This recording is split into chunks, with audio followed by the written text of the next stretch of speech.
1000 km au nord-est de l'Élysée, Berlin, capitale politique de l'Allemagne depuis la chute du mur. Au cœur de la ville, le Bundestag, l'Assemblée nationale allemande. Et juste en face, la chancellerie d'où Angela Merkel dirige le pays le plus peuplé d'Europe avec ses 82 millions d'habitants.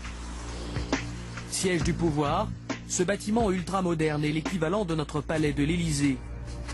Un lieu hautement sensible que nous avons demandé à visiter. Aucun problème pour les Allemands, ils nous ont aussitôt donné leur accord. Bonjour madame. Merci de nous recevoir. Bonjour monsieur. Ursula Dietrich travaille au service de presse de la chancellerie. C'est elle qui va nous servir de guide. Le bâtiment a été inauguré il y a 12 ans, clair, lumineux, sobre. Un peu comme Bercy, notre ministère des Finances. La chancelière, le matin, elle arrive par là? Non, elle arrive par là. Le matin, elle arrive par là. À visiter la chancellerie aussi librement, on pourrait croire qu'Angela Merkel est en déplacement. Pourtant, en arrivant au 7e étage, surprise. Elle est en pleine conférence de presse avec le secrétaire général de la Ligue arabe. Ça se passe dans ce hall nu, accueil sans chichi. Et cette impression de protocole sans faste va se confirmer dans la suite de notre visite. Et ici, il y a la salle de banquet. C'est pour les grands dîners? Oui. La salle des dîners officiels de la chancellerie allemande. La voici. Bien sûr, Angela Merkel n'est pas chef d'État, elle n'est que chef de gouvernement. Mais avec ce mobilier de bureau, ces plantes vertes dans les coins, sans la vue sur le Reichstag, on jurerait la salle de réunion d'un hôtel ordinaire. Ça, c'est une mur qui bouge, oui, mobile. Quand il y a un grand dîner avec Barack Obama, avec Oui, Nicolas Sarkozy, oui. c'est ici dans cette salle. Oui. Là encore, c'est... Oui, oui, c'est très modeste. Un lieu de pouvoir modeste. Pour en avoir confirmation, il suffit de se rendre à l'autre bout du couloir. Visite cette fois des cuisines de la chancelière, en plein préparatif d'un déjeuner officiel entre Angela Merkel et le Premier ministre de Macédoine. Qu'est-ce que c'est? Roulade. Roulade de bœuf. Roulade de bœuf. Oui. Ok, ça c'est pour la chancelière. Oui. Elle est difficile la chancelière à table? Oh, Französisch. Non. Elle aime tout? Oui, Alles. tout. Qu'est-ce qu'elle préfère? Sie liebt am liebsten Ce qu'elle préfère, c'est des plats consistants, comme par exemple ces roulades là, oder hier Spitzkohlgemüse. et du chou, avec des légumes, Kohlgemüse. Dazu avec des pommes de terre. Des pommes de terre toutes simples. Oui. Pommes de terre. Des pommes de terre pour le Premier ministre macédonien. Ce midi, la Macédoine ne coûtera pas trop cher aux Allemands. C'est pas très sophistiqué. Nee, Non, c'est allemand, c'est traditionnel. Elle aime la cuisine simple. ja. Traditionell. Oui, la chancelière aime la cuisine simple, régionale. Et combien de personnes travaillent dans cette cuisine? Wie viele Personen hier arbeiten? Une cuisinier, ça c'est moi. Et avec vous, combien de personnes travaillent? Wie viele andere Leute mit Ihnen zusammen? Wir haben Gastons, 5. 5 plus vous. Oui. Donc vous êtes 6 en tout. Also 6 Personen insgesamt. 6 personnes. 6 personnes. C'est pas beaucoup. Pas beaucoup. 6 avec le plongeur et les serveurs. En cas de grand dîner, la chancellerie s'adresse à des restaurateurs berlinois.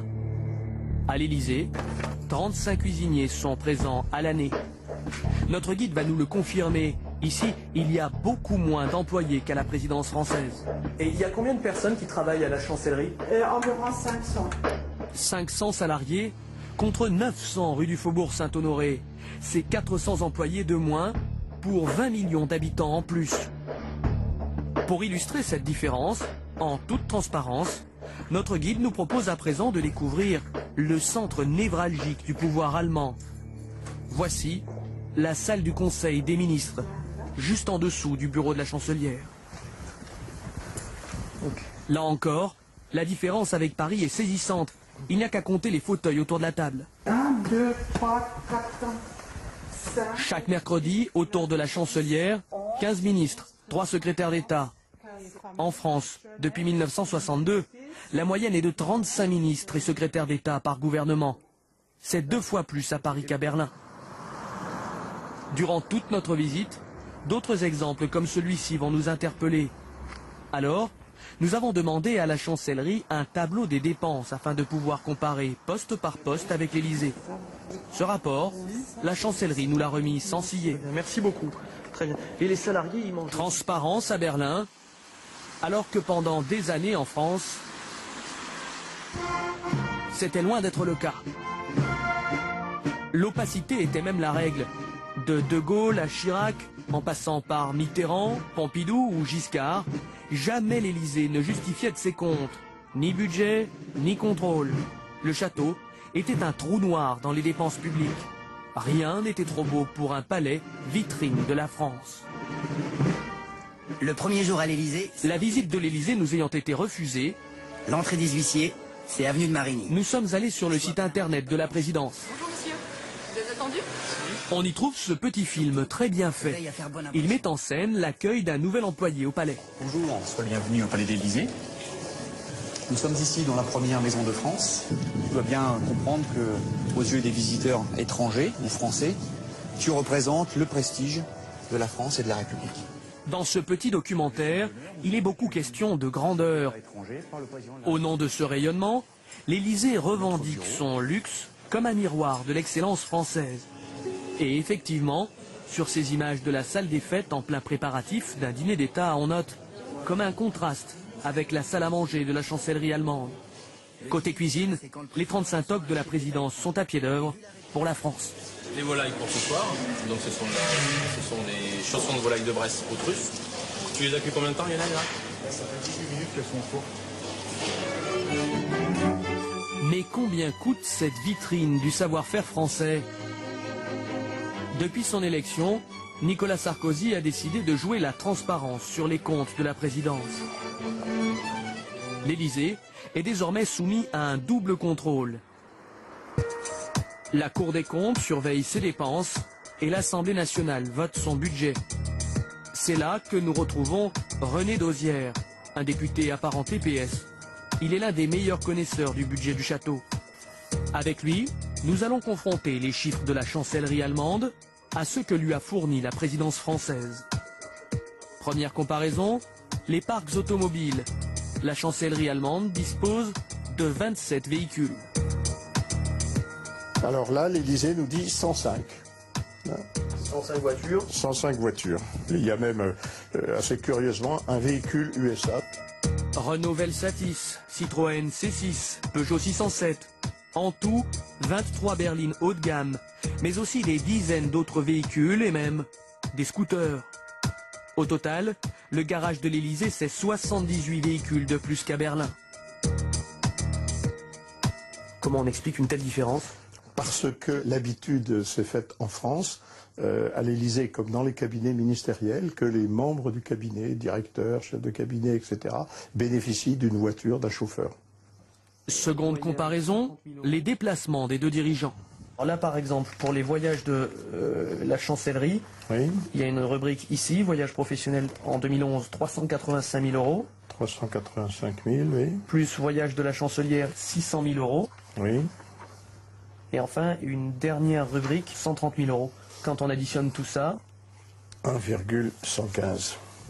1 115 000 euros. Et moi, je suis à 6 millions d'euros. Il y en a 17, 10 hors d'Europe, 7 en Europe, et donc ça fait 6 millions d'euros. Au total, selon le ministère de l'Intérieur allemand, le budget de la chancellerie s'élève à 44 millions d'euros. Celui de l'Élysée à 113 millions d'euros. Le modèle allemand semble effectivement un exemple à suivre. Retour à Berlin pour une petite exploration du style Merkel. Et une question, jusqu'où va cette sobriété? La dirigeante allemande a choisi de ne pas vivre à la chancellerie. Pour 1 000 euros par mois, elle aurait pu y disposer d'une belle chambre de fonction de 20 mètres carrés. Mais elle a préféré vivre dans son logement privé qu'elle loue depuis près de 10 ans, au dernier étage de cet immeuble. 100 mètres carrés, loyer estimé, 1 800 euros par mois. Ne vous fiez pas au nom sur les sonnettes, ni à l'ambiance détendue devant sa porte. En fait, tout l'immeuble est occupé par ses services de sécurité. Locataire à la ville, Propriétaire à la campagne. Le seul bien que possède Angela Merkel, le voici. Cette maison à 80 km de Berlin, dans l'ex-Allemagne de l'Est, à Templin. C'est là qu'a grandi cette fille de pasteur. Une demeure à moins de 200 000 € où elle passe ses week-ends. Pas de haies, des voisins vigilants tout au plus. Et côté rue, une petite maison qui abrite là aussi son service de sécurité. En devenant la femme la plus puissante du monde, la chancelière n'a pas renoncé à ses habitudes. On croise parfois la ménagère Merkel dans les supérettes de son quartier en train de faire la queue aux caisses, comme tout le monde. On la croise aussi au kebab du coin, son péché mignon.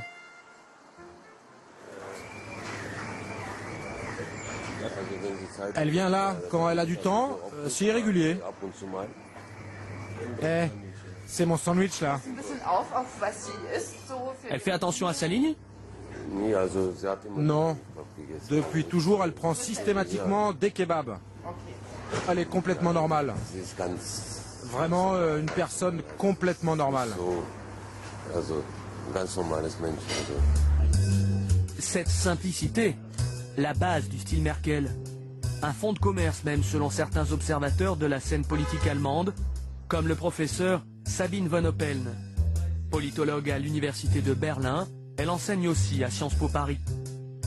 C'est un peu la stratégie de Madame Merkel. Si je me montre comme une femme qui peut écouter à la population, comme une femme qui est proche de la population, comme une femme qui ne se montre pas dans un style royal, que ça c'est la base de son pouvoir, de son influence, de son succès dans les sondages. L'humilité, une figure imposée outre-Rhin.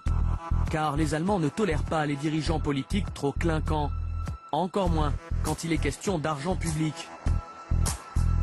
Une vigilance collective, permanente, incarnée notamment par cet homme, Karl Dacke.